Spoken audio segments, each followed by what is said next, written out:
Hi అండి. ఎలా ఉన్నారు అందరూ? Welcome back to my channel. ఈరోజు నేను చూయించే రెసిపీ పల్లీ చట్నీ అండి. ఇది మనకి ఇడ్లీలోకి, దోసల్లోకి మంచి టేస్టీగా ఉంటుందనమాట. మనం చేసేది హోటల్ స్టైల్‌లో రావాలి అంటే నేను చెప్పిన ప్రొసీజర్ అయితే ఫాలో అవ్వండి. Before that please watch full video.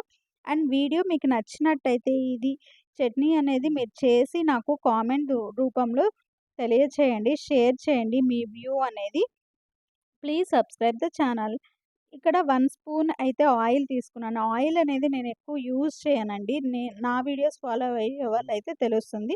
దీనికి 1 స్పూన్ పచ్చెనపప్పు అయితే తీసుకున్నాను. పచ్చెనపప్పు కొద్దిగా ఫ్రై అయిన తర్వాత మిగతావన్నీ ఇలా యాడ్ చేసుకోండి. నేను పల్లీలు ఎందుకంటే తర్వాత యాడ్ చేశాను. పల్లీలు ముందే ఫ్రై చేసుకొని నేను పెట్టుకుంటాననమాట. సరుకులు తెచ్చినప్పుడు పల్లీలు, జీలకర్ర, కందిపప్పు ఇవన్నీ ముందే ఫ్రై చేసుకొని డబ్బాల్లో వేసుకున్నట్లయితే అవి మనకి ఎన్ని మంత్స్ అయినా గానీ పాడవ్వనమాట.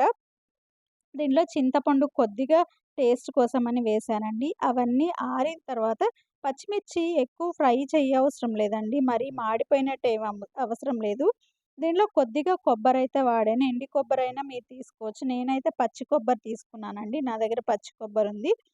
మరీ కొబ్బరి పచ్చడిలాగా కాకుండా కొద్దిగా టేస్ట్ కోసమే కొద్దిగా యాడ్ చేశాననమాట. ఇవన్నీ చల్లారిన తర్వాత మిక్సీ జార్‌లోకి తీసుకోవాలి. బాగా కూల్ అవ్వాలండి. ఇవి కూల్ అయిన తర్వాత దీంట్లో ఇప్పుడు సాల్ట్ వేసుకొని మీ టేస్ట్‌కి తగ్గట్టు సాల్ట్ కూడా యాడ్ చేసుకోండి. అండ్ జీలకర్ర కూడా వేయండి. నేను జీలకర్ర ఫ్రై చేసేటప్పుడు వేయలేదు. ఎందుకంటే నేను జీలకర్ర కూడా ఫ్రై చేసుకొని పెట్టుకుంటాను. మొత్తం ఎంత క్వాంటిటీ తెస్తే అంత. ఈ విధంగా మెత్తగా గ్రైండ్ చేసుకోవాలండి. ఇప్పుడు ఒక బౌల్‌లోకి తీసుకొని తాలింపు పెట్టుకోవడం. అంటే తాలింపయితే నేనేం చూయించట్లేదు.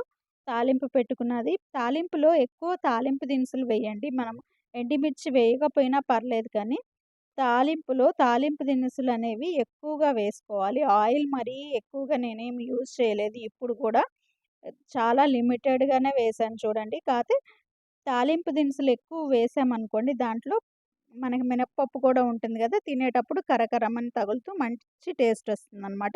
నచ్చినట్టయితే లైక్ చేయండి అండ్ సబ్స్క్రైబ్ చేయటం మర్చిపోవద్దు ఛానల్‌ని. Thank you so much for watching అండి.